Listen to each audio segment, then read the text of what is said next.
Bakunzi ba Josata TV twizere ko mumeze neza cyane aho mugiye muherereye hose, twizere ko muri amahoro. Aka kanya ngiye kukugezaho zimwe muri update ziri kuvugwa, aho ngiye kukugezaho rimwe mu itangazo RGB ni urwego rw'igihugu rushinzwe imiyoborere rumaze gushyira hanze, aho ruhagaritse amasengesho yakorerwaga ahitwa ku ngoro ya Yezu Nyirimpuhwe mu karere ka Ruhango. Ese bitewe n'iki? Nibyo tugiye kuramburaho hano muri iki kiganiro. Tuzaza kurambura kandi bimwe mu bikubiye cyangwa se ibigaragara nk'impamvu yatumye mu by'ukuri RGB ihagarika iyi minisiteri, ndetse igasaba ko abahasengera bakwiye kumenya impamvu nyirizina muzi yatumye aha hantu hahagarikwa.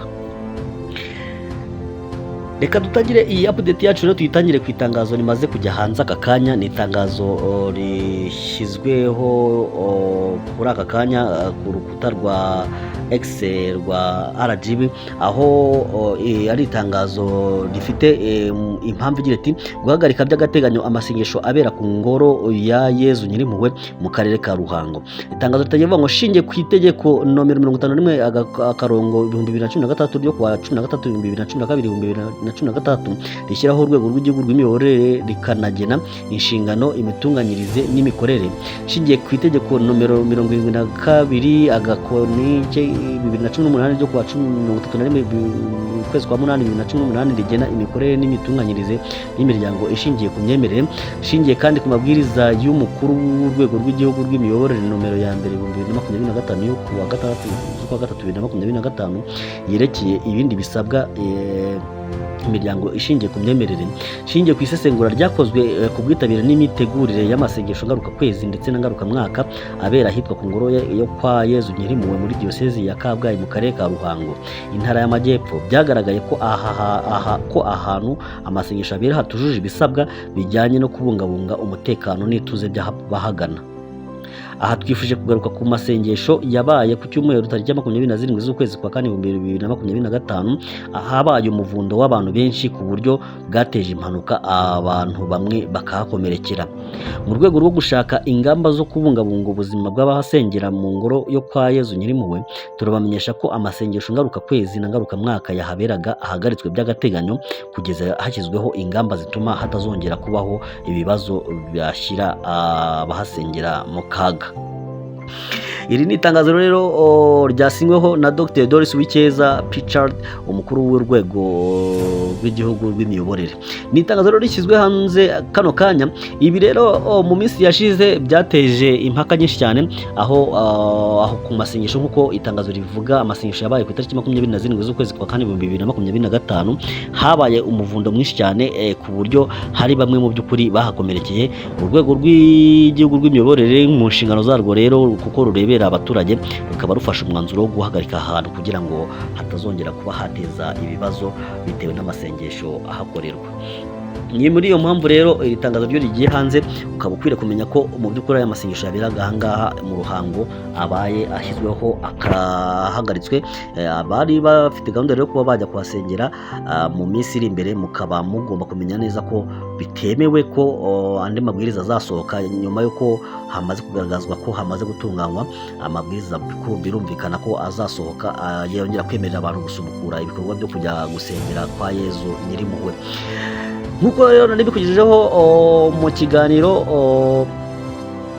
cyacu cyangwa se mu ngingo z'ingenzi zacu, reka tuze no kuvuga noneho mu minsi yashize twakugejeho inkuru y'umupasiteri cyangwa se Julienne Kabanda wayoboraga minisiteri ya Grace Room Ministries, aho iyi minisiteri cyangwa se uyu muryango wahagaritswe, ndetse leta y'u Rwanda ikanasaba, ndetse RGB igasaba ko abantu bahasengera bakwiriye kuba baretse, kuko bigaragara ko ahantu ibyo basabye muri RDB bandikisha ko bagomba gukora atari byo bakoze, akaba ari no mpamvu RGB ifata umwanzuro wo kuhagarika.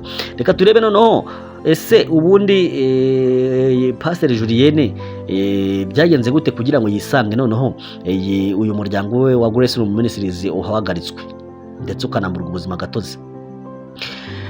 Uwiyise rero Pasiteri Julienne Kabanda, impamvu tuvuze uwiyise nuko kugira ngo uhabwe izina pastor ugomba kuba warize theology, kandi Julienne Kabanda ku makuru dufite yarayize biranga, aratsindwa ntiyabona certificate imwemerera ko yarangije kwiga theology. Ni nayo mpamvu rero ntangiye nkubwira ko yiyise pastor aho kubanza kwiga theology ngabone n'icyangombwa kigaragaza ko yayize. Uyu rero Pasiteri Julienne abonye adafite certificate ntabwo yari yemerewe gushinga itorero, rero yahisemo gushinga ministry cyangwa se ministeria.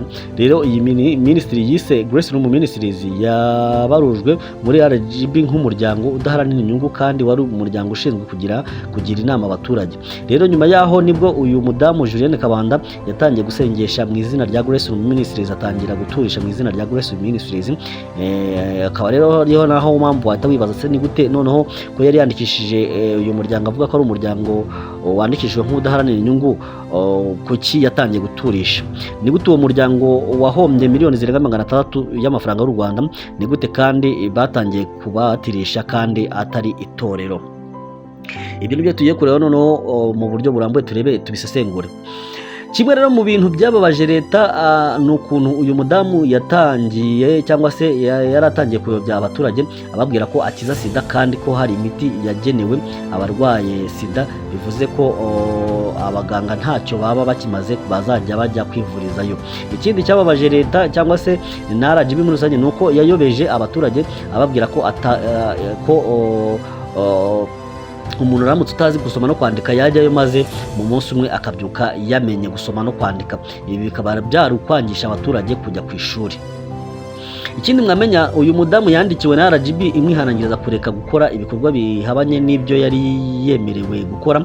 Umudamu arinangira, nta kindi cyakozwe rero atari guhagarika iyi ministeri yiwe. Abayoboke ba Julienne Kabanda cyangwa Grace Room mugomba kumenya ko Julienne yakoze amakosa aho kugira ngo bajye babivuga murakare. Julienne yabatije abantu atabyemerewe, iryo ni ikosa rikomeye cyane. Julienne kandi yaraturishaga atabyemerewe, akabikora mu izina rya Grace Room Ministries, kandi iyi ministeri iba itabyemerewe. Impamvu nuko mu byo yandikishije yavuze ko ari umuryango udaharanira inyungu.